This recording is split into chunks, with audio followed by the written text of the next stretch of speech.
Hello friends, I am glad to see you again. Today I will talk about an HOA that demands access to my private pond. The air smelled of honeysuckle and the rising sun made the dew on the grass shimmer like tiny diamonds. My property is modest, but it's mine, a piece of land I purchased 8 years ago after saving up for the better part of a decade. One of the biggest draws for me was the small pond that sits near the western boundary, a place where I could watch ducks glide at sunset and occasionally fish for fun. I'm not part of any homeowners association, though there is one that covers the subdivision across the street and a few houses a bit down the road. Over time, that association kept trying to expand its reach. From what I'd gathered, they wanted to incorporate more parcels of land to boost their budget and tighten their community restrictions. But I'd always made it clear I wasn't interested, having purchased a standalone property explicitly to avoid anyone telling me how tall my grass could be or where I should plant my trees. Even so, I never imagined I would end up in a legal battle over a fence that mysteriously appeared around my beloved pond. When you pour your savings and sweat into a home, you don't expect folks with arbitrary authority to waltz in and try to claim some part of it. Yet, here I was, staring at brand new metal posts secured into the ground on my side of the property line. This was no small decorative barrier. It was a tall, imposing fence that enclosed the entire water feature, leaving me scratching my head because it literally looped out from my property line, circled the pond, and rejoined a perimeter near the back corner of my land. The gall of it left me speechless for a few moments. I had no idea who put it there overnight, or how they had the nerve to do it so brazenly without my knowledge. In my confusion, I walked out to examine the fence more closely. The metal was sturdy, reinforced, likely not something one could easily snip with normal wire cutters. It had a gate, which was locked. The ground was still slightly moist, indicating fresh post holes were dug recently, probably within the last day or two. My mind reeled. There was no note, no courtesy message. I began searching for footprints or any kind of sign that might indicate who had done this. Eventually, I spotted a small sign affixed to the front of the gate on the outside, which simply said, HOA, private use. My jaw nearly hit the ground. That day, I was due to open my small antiques shop in a nearby town. I had about an hour before I needed to leave for work. Still, I was so alarmed and furious that I quickly gathered my phone and relevant property records, hopped into my truck, and drove straight to the county assessor's office. The employees there know me by sight.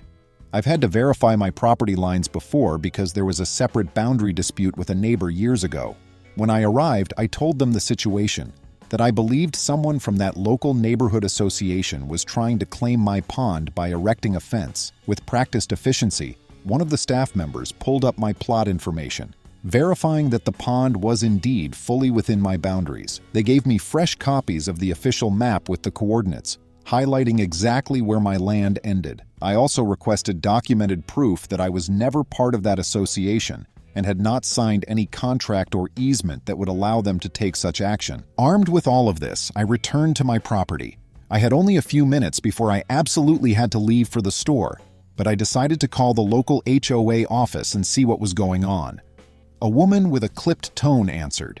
I introduced myself and politely but firmly asked if they were aware that a fence labeled HOA private use was constructed around my pond. The woman was curt. She put me on hold for several minutes, and when she came back, she gave me a response that chilled my blood. We've determined that your pond is within our newly expanded territory.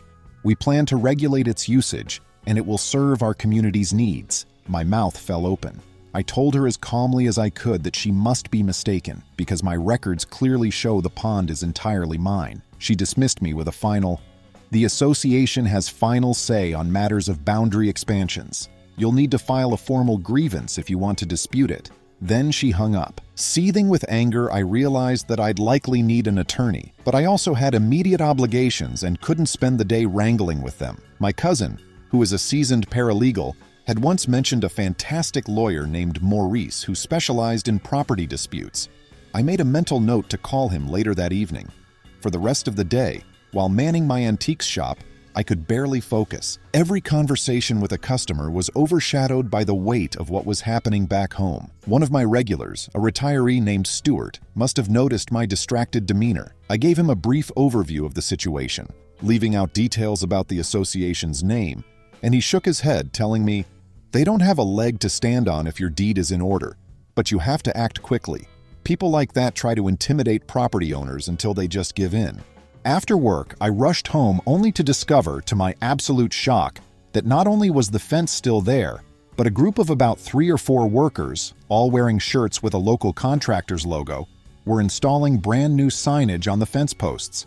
These new signs stated "No trespassing for HOA members only." They were so brazen that one of them nodded at me in a greeting as I stepped out of my truck. I confronted the worker politely. "Do you realize this is not HOA property and you are trespassing on private land?" He gave me a perplexed look, shrugged, and told me he was just following the job order they'd been given. He pulled out some paperwork showing that the association had contracted them to build and label the fence.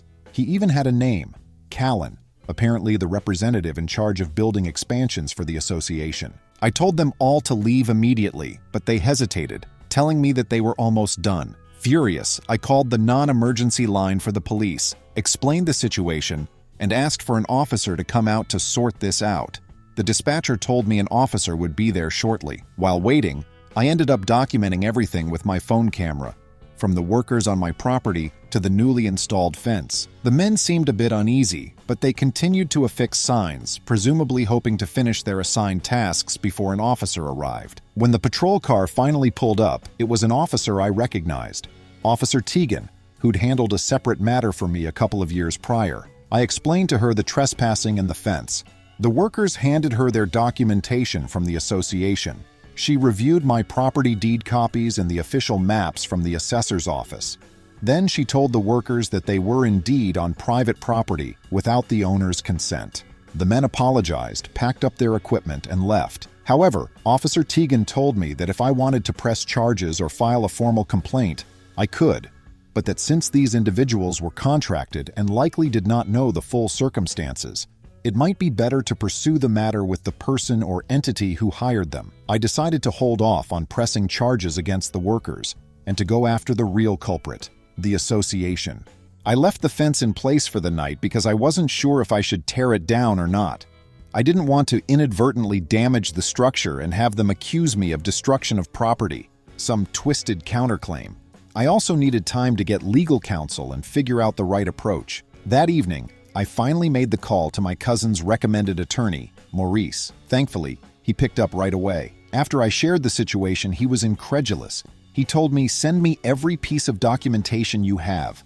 I want photos, maps, the phone logs, everything." So I spent the next several hours scanning documents, taking close-up shots of my property lines, and writing a timeline of events.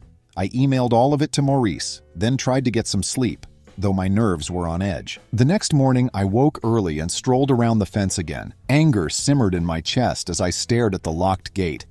The entire concept was beyond rude. It was an outright violation of my rights as a landowner. I took a few more pictures in the fresh morning light.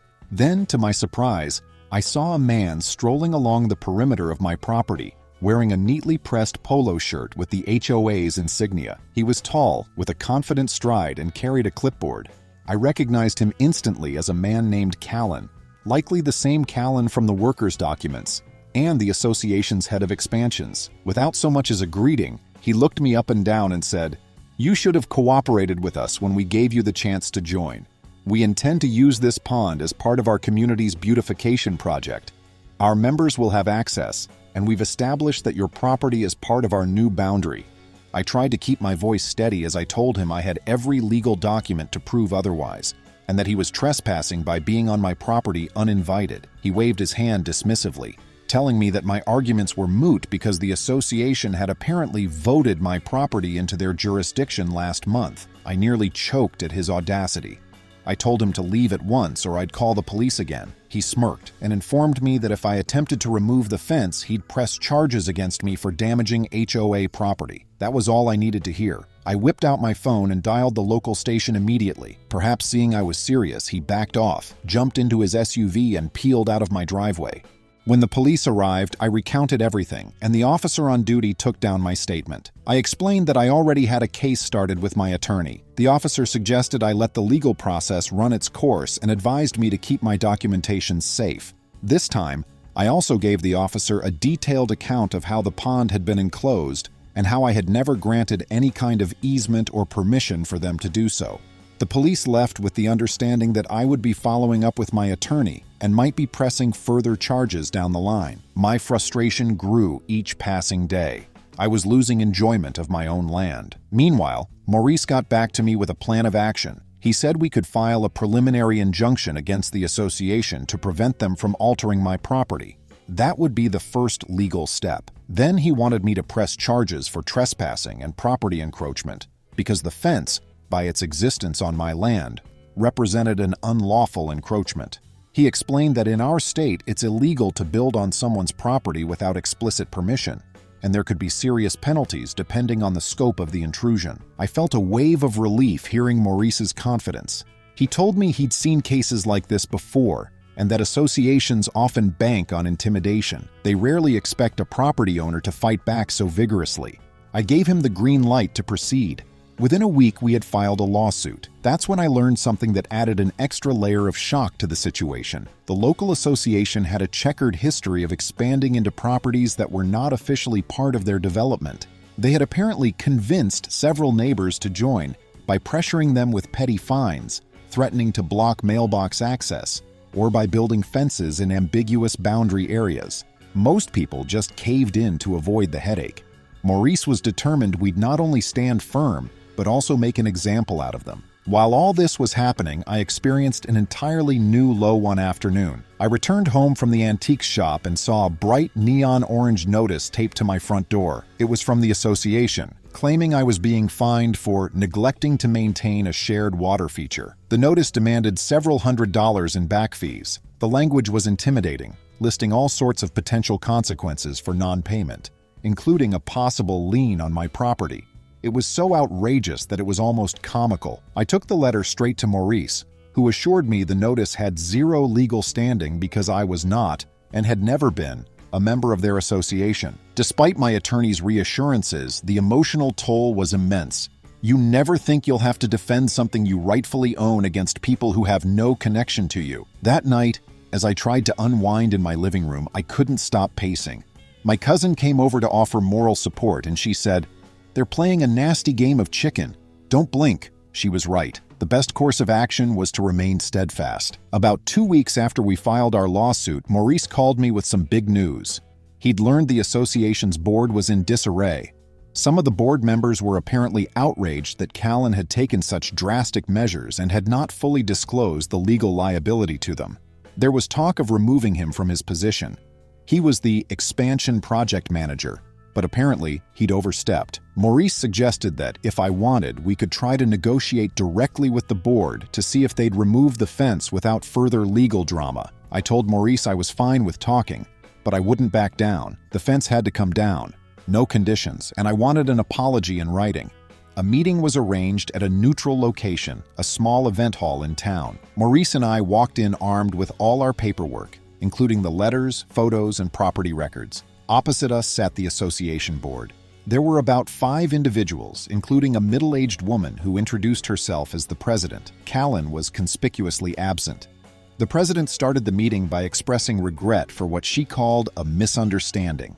She claimed that Callan had led them to believe the pond was in a contested area. I nearly laughed out loud, because I suspected they all knew exactly what they were doing, but I kept my composure. She offered to remove the fence in exchange for me waiving any rights to sue for damages. Maurice and I exchanged glances. This was partially acceptable, but we also wanted them to cover our legal expenses and sign a guarantee they'd never attempt anything like this again.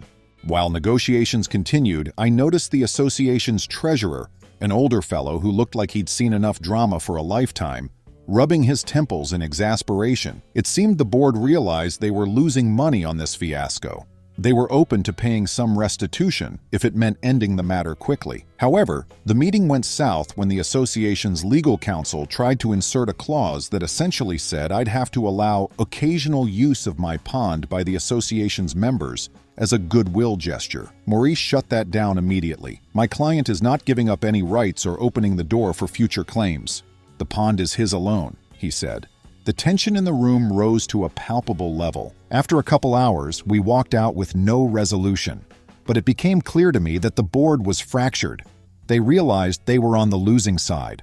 Maurice told me we should just push forward with our lawsuit if they weren't willing to remove the fence unconditionally and cover our legal costs. That's precisely what we decided to do. Meanwhile, I began to notice new signs popping up near the entrance to the neighborhood itself, advertising a community pond day. My pond. They were advertising an event at my own private pond, presumably so neighbors could fish, have picnics, or do whatever else they wanted inside that fence. It was scheduled to take place in just a week. Furious, I called Maurice immediately, and he told me that if they actually try to host an event on my land, we could add further claims to our lawsuit. He also suggested I contact local law enforcement to warn them about potential trespassing, so I did just that, driving down to the station in person, speaking to an officer and explaining the entire scenario. The officer was appalled. He took note of the details and said they'd be ready in case the association tried anything reckless. Sure enough, that weekend, a small group of families turned up at the fence. I recognized a few of them from the road across the street. They came carrying fishing poles, coolers, and folding chairs. They looked somewhat bewildered as they realized the gate was locked. One man pulled out a key and tried to open it, but it wouldn't budge. It turned out the association had changed the locks on the fence at some point. But apparently not everyone had the correct key. They all stood around uncertain. I stepped outside and approached them carefully, stating that the pond was private property. To my surprise, a few of them had no idea. They'd been told at an association meeting that it was a new community amenity. One woman, holding a toddler's hand, apologized profusely and left. Most of them filtered away, grumbling that they'd been misled. Nobody confronted me directly. It was becoming clear that the association's leadership had fed them false information. That Sunday evening, I heard from Maurice again. He'd uncovered documents that indicated Callan specifically had instructed the contractor to put the fence up, apparently forging or misrepresenting certain documents. It was likely that the contractor's permit application was also falsified, which exposed the contractor to potential legal issues. It didn't take long for local authorities to get wind of this, and soon the contracting company was under investigation. When confronted with the possibility of being on the hook for trespassing, they turned over all their records, including signed statements from the association, design plans, and communications that pointed to one person behind it all, Callan. Now remember how earlier I mentioned that the board was fracturing? That break turned into a chasm once all this evidence came to light. Several board members resigned outright. A couple more pressed the rest of the group to remove the fence immediately.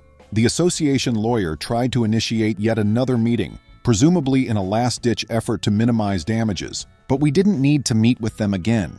The chain of events that happened next brought me both relief and a sense of vindication. First, the local authorities determined there was enough evidence to charge Callan with trespassing and possibly fraud, given that he was the one orchestrating an unlawful fence on private land with forged or misleading paperwork. When the police came to question him, he apparently refused to cooperate fully, which only deepened their interest. Before I knew it, my phone rang with the news that Callan had been taken into custody on multiple charges, including vandalism and false representation. It was surreal, but it also felt just. I had told him point blank that he was trespassing, and he'd threatened to press charges against me for removing the fence.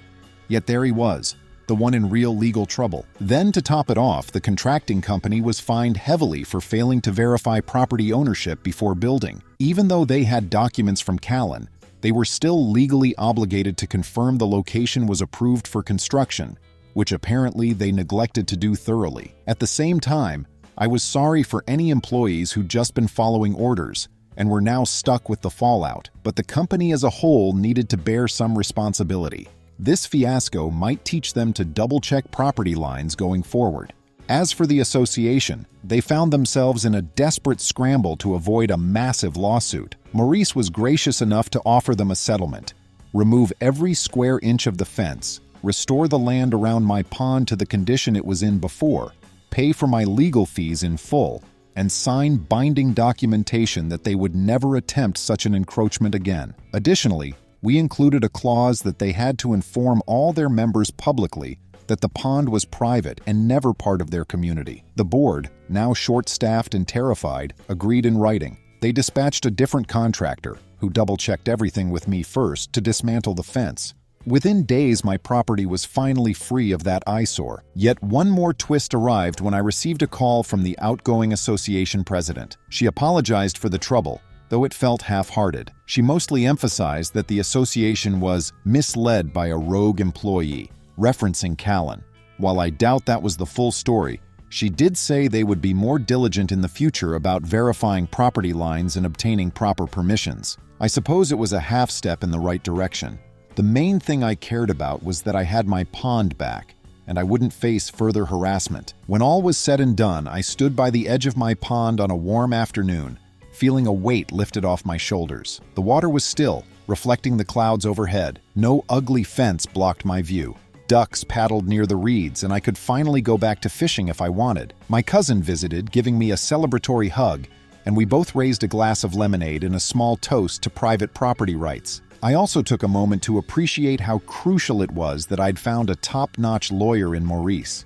He navigated every twist and turn of this fiasco with precision. As if to underline the bizarre nature of the entire incident, I received a letter from a neighbor just a few houses down the road, thanking me for standing up to the association. She mentioned she and her husband had been considering moving due to the constant intimidation they felt. My actions, she said, gave her hope that this group's overreach would finally be checked. It made me proud to realize I hadn't just fought for myself, but for anyone else who might have become their next victim if they'd gotten away with it. In the aftermath, the local press picked up the story about the association scandal. They didn't name me personally, but they reported on how the association overstepped by fencing in private property. They also detailed Callan's arrest, the fines levied against the contractor, and the internal chaos on the association's board. Some people labeled it a cautionary tale for HOAs that try to bully residents. I couldn't agree more. A few months later, I took one final legal step.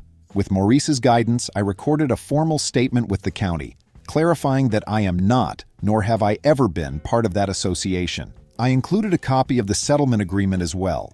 That way, even if some new iteration of the association tries to stir up trouble a decade from now, the public record will reflect the truth. It was a bit of extra work, but my experiences taught me you can't be too careful when it comes to safeguarding what you own. Since then, life has mostly returned to normal. The antiques shop continues to do steady business. Some old regulars come by and ask for updates, half expecting me to spin another wild tale of fences and corrupt associations. I simply tell them that justice was served, and we all learned the importance of knowing and defending our rights. And when I come home in the evenings, I pass by the spot where that towering fence once stood. The land has healed over. New grass is growing where the post holes used to be, and it's almost as though the fence never existed. The only lingering reminder is a small patch of dirt near the edge of the pond that's slightly discolored from concrete residue. It serves as a quiet testament to what can happen when people assume they can take advantage of others. Each time I see it, it makes me appreciate the moments of tranquility all the more. I remember how frantic I felt, how quickly something dear to me was threatened, and how essential it was that I didn't give up or cave in. Not long ago, I got an unexpected letter from the new board president of the association. Yes, they replaced the old one. It was penned in a more respectful tone, stating they have no intention of bothering me again. They expressed hope to foster a more neighborly relationship. While I doubt I'll ever trust them completely, I can at least appreciate the gesture. If nothing else, I hope this fiasco taught them a lesson in respecting boundaries, literal and figurative. In reflecting on the entire experience, I realize how crucial it is to remain vigilant. Homeownership has joys and headaches, but nothing is more jarring than having your rights ignored by a group that presumes power. My best piece of advice to anyone facing a situation like mine is to stand your ground. Get your paperwork in order. Document everything. Don't be intimidated by threats or false claims. And if necessary, get a lawyer who knows how to navigate the complexity of property disputes. You have every right to protect what belongs to you. I'm grateful I had the resources and the determination. It could have gone another way if I'd been too overwhelmed or too worried about costs to fight back. The association might have celebrated Community Pond Day year after year on my own land, while I stood helplessly by. Instead, I took action, found a stellar lawyer thanks to my cousin's recommendation, and we turned the tables. In the end, the HOA representative who dared to fence my pond was taken to jail, his forging of permits exposed. The fence building company was fined so heavily, I doubt they'll forget to verify property ownership again. And as for the rest of the board members who supported the nonsense, they ended up resigning or paying up in the settlement. My pond is once again mine, free of intrusion and drama. It's odd how an experience like that can change your outlook on neighborly relations. I've become friendlier with other folks in the area who aren't in the association, simply because we share a common thread. We value the right to make our own decisions about our property, absent the control of an overbearing group. I've welcomed some of them over for small gatherings by the pond. Ironically, I used the very area that was fenced against my will to now host fishing afternoons with friends and family. Sometimes, I catch a glimpse of kids biking by, staring curiously at the water through the trees. I don't mind if they look. The difference now is that everyone knows it's not open to random visitors. I won't have unsuspecting strangers wandering in with a grill and a tent, believing they have some right to set up a party on my land. Thinking back, the most nerve-wracking part was not knowing whether the police would take immediate action. People often imagine you can simply call law enforcement, say, "They built a fence on my property," and have them cart the perpetrators away. But reality can be more complicated. Police may tell you it's a civil matter and encourage you to go through the courts. Thankfully, we live in a place where forging documents and physically fencing off someone's land is serious enough to warrant criminal charges. Of course, it took time for them to investigate and confirm. Having an attorney like Maurice helped me present my case in the proper channels. I remain thankful for that because the presence of law enforcement was absolutely crucial to halting the association's brazen behavior. Sometimes I get asked if I considered just tearing down the fence from day one, maybe with a pair of bolt cutters. In hindsight, though it might have been satisfying in the moment, I'm convinced that playing by the book was the smarter route. Had I acted impulsively, the association might have tried to twist the story, claiming I was destroying community property or stirring up violence. This way, they had no legal foothold. Every step we took was documented and supported by property records and the law. It showed the judge and everyone else involved exactly who was in the wrong. I've had acquaintances scoff at the idea that an HOA could be so bold. They assume associations only meddle in matters like what color you paint your house or whether your mailbox is up to code. But some can become far more intrusive, especially if they believe they have unchecked power. They thrive on the notion that individual homeowners might not want to shell out money for lawsuits or endure the hassle of court battles. That's precisely why they were shocked when I fought back. They probably counted on me being just another homeowner who would cave in, pay fines, or give them an easement for the pond. I'm glad I proved them wrong. Now, the final resolution is bittersweet. Callan, who so arrogantly threatened me, ended up with a criminal record. Part of me feels a tinge of pity, but realistically, he brought it on himself. He's the one who orchestrated the fence installation and lied on official paperwork. Everyone makes choices, and his choices were profoundly unethical and illegal. The contractor, though heavily fined, seemed to have learned a lesson about verifying documents. The association is reorganizing, presumably under a wave of bad publicity. And me? I'm back to a peaceful life, casting a fishing line whenever I please, and savoring the fact that no locked gate stands between me and my own pond. Friends, thank you. See you soon.